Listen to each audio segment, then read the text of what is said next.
Okay, I have a number of things I'm accomplishing today. I have to test a couple of reproducers that I have been asked to have a look at. And I'm testing the latest Victrola 50 that I've been working on. This is early 1922 Victrola 50 44421. And it was quite a mess when I got it. Literally, it was a box of parts. And the wood's taking a beating here and there. You can see there's some separation in the joint right there. That's normal stuff. That's just two boards that were glued together to make one, because this is a mahogany machine. This is one of those early models that has a clip here for the reproducer instead of the more familiar one that would go there. There's a little one that snaps into there. They only used that for a little while, then they went back to the other style because it was marking up reproducers. It just wasn't really doing a good job. I did the usual on this. We have a new spring in there and all the goodies have been gone over. I got a little bit of rust repair on the tops of the screws. A little windy out here today, but I think we can still hear. This is a machine I intend to keep just for playing records and stuff like that, because it is a somewhat hard one to find. I mean, these early 1922 ones that have the certain features. They have the old style horn, but they have the clip, you know, stuff like that. The crank, wasn't much left of it. Not a whole lot I can do with that except have a piece welded on it. But that's alright. I have cranks and you can find these at like 45, 50 bucks. Not that I'm going to bother with that for this machine, because the HMV 101 crank I have on there is working just fine. And of course the reproducer was a mess, as you can see. The diaphragm is completely broken, the needle bar is crunched, and it's just, well, I'm going to rebuild this, but right now it'll wait because I have the two here. What I have on there now is a gold-plated Exhibition. It is from a 1908 VTLA, and the owner was a little suspicious of it, and with good cause. There were a couple of cracks in the diaphragm, which technically usually are okay because it is mica, and mica does fracture. But when I opened it up, I found that the center hole had been elongated, and that's not a good thing. It hadn't been wax sealed. And the gasket on the back, the isolator gasket, was one of the old style, really hard ones. I don't like to use those. What we have is not perfect, but the newer ones are a lot softer, and they do allow for better freedom of movement. Eventually, we'll have, you know, the original gum rubber style, but for now, this will do. And let's do a sound test on it. I have on here No More Worrying. That's Paul Whitman. Okay, here we go. The VTLA Exhibition, test 1.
have that one.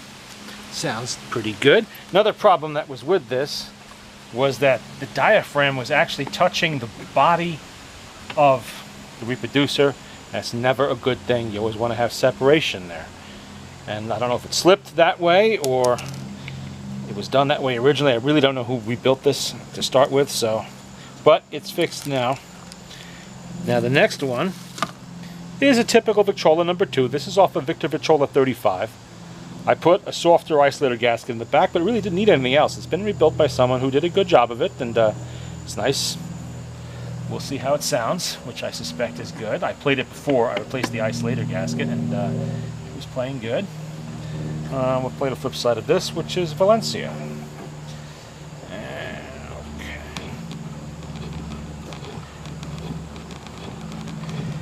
Oh, you know, this is a brand new spring in this machine. I probably don't even have to do that. I forgot. This had a broken spring. I had to replace it. Usually when I'm keeping a machine for myself, I don't bother to replace the spring unless it's really bad. But this one has a new spring now. And it probably would help if I put a needle on the reproducer, because it's not going to play very well with that one. And of course you always want to use a new needle for each play of a record. Needles are expendable, records are not. Okay, let's hear how the Victrola 35 #2 plays on the Victrola 50. Of course, this was an option for the 50, and many 50 owners did put them on, but it was standard with the Victrola 35.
Valencia, in my arms I held your charms beneath the blossoms high above. You loved me. In Valencia long ago we found our paradise of love.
That actually played pretty well. I never played that particular copy of Valencia before. It's one of my spares. So let's see. That sounded good, so I think we're pretty well done with this one. There's nothing wrong with it. It's a nice reproducer. We can go back on the Victrola 35 it belongs on. Now the VTLA, I still have to have a look at its motor. That's the initial reason why it's with me. I don't have the whole machine, just the motor, but It has a minor problem of a loose screw and a bit of a governor issue. I would like to try Valencia with this one. You can hear the difference in loudness between the two. That could be just the recording, so let's see. Maybe the other side's a bit more worn than this one is, but I'd like to hear it anyway. So we'll play it twice. Oops. Needle on there. Okay. Now I probably should crank this a little bit because it will play two copies of sides of a record, but asking it to do more than that's a bit much. This is not the correct crank for this machine, but it's working until, of course, if I wasn't lazy, I'd have gone and gotten a crank off one of the other 50s. I have enough 50s to do that, but I didn't feel like it, so let's see.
Actually, that sounded the same.